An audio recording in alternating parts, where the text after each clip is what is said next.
I'm normally pretty hard on James Jones, the Suns GM. I don't feel like he's done a great job over the totality of his time in Phoenix. Made some good moves, but normally not a great drafter.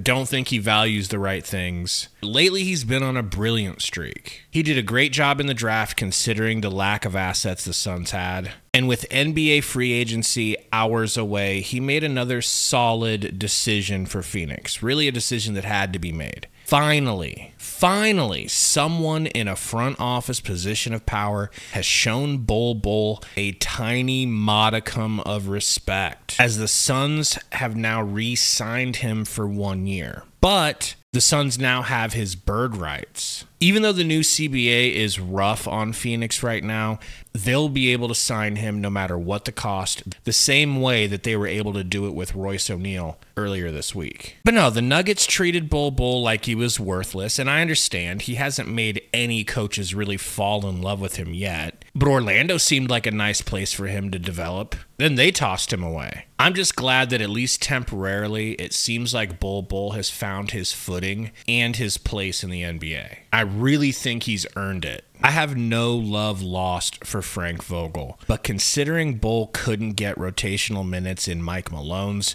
obviously great system, and he couldn't hang around in Orlando, I'm trying my best not to place responsibility solely on them for Bol Bol's failures, but rather on he himself. But Frank Vogel was basically blind when it came to rotations. Time and time again, Bol proved that he belonged in the rotation, and Frank would just look for any opportunity to pull him and keep him on the bench. God forbid he wasn't in the right place at the right time on defense, a play or two here or there, while he was, figuring out how to play on a completely new team and a completely new system. There was one specifically memorable play where the Suns were just getting ran off the floor. Can't remember who it was versus, but Bol made a mistake on defense. Frank calls a timeout and just rips him a new a-hole.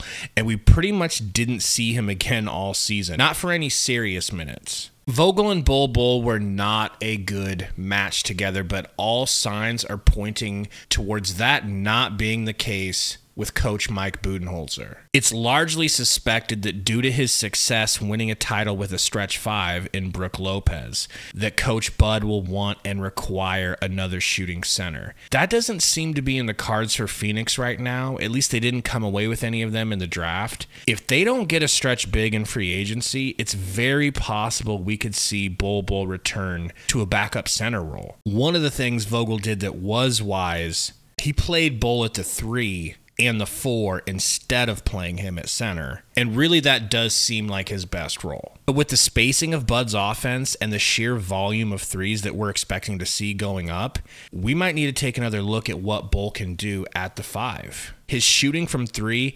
absolutely is good enough to play a stretch role. I don't think a lot of people know that Bol Bol shot a little over 42% from 3 last season. It's just the defensive side of the ball that's the question mark. Bottom line, Bol Bol is still too skinny and lightweight to play center in the NBA. We've all seen him get slid around like he's wearing ice skates in the paint. And I don't want to hear that he can't gain some weight. I'm not talking 50 pounds. I'm talking 15 to 25 at most. Look at the recent body transformation of Victor Wembanyama. Between getting drafted and now, he's put on 15 pounds of muscle. Bol Bol is a few years older than him, so he has no excuse. Start feeding this man a surplus of calories and get him on some creatine and a lifting routine. This is not rocket science. Or get him on the Labalco juice.